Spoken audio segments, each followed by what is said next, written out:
Okay, so one thing to note when removing the HVAC box is that there is a ductwork on the very bottom that runs along the transmission tunnel, not the transmission tunnel, but the hump under the console to the rear, under both the driver and the passenger seat. This ductwork, if you don't remove it beforehand, you will have very much difficulty removing the HVAC box from the dashboard.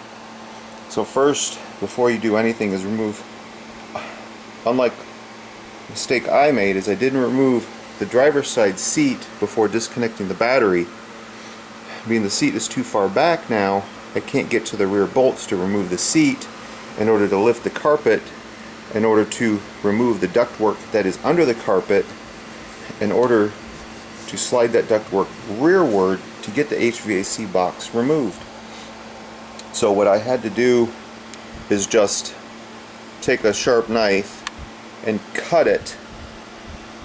There's the other end right there. Is cut it so I could free the HVAC box from the ductwork. It just slides into that, but there's no room to slide it back if it's under the carpet.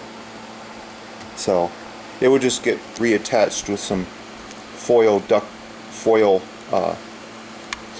tape to secure it there and prevent air leakage. It's not a very big deal, but I would strongly suggest before, one of the very first things to do is remove both driver and passenger seat.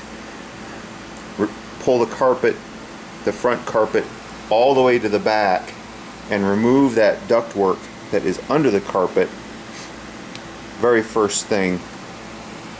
That way it doesn't snag you up right at the when you're right at the moment to pull that box from the firewall, because the studs on the box do not allow enough movement to free it from that ductwork unless you cut it off, unless you just cut it.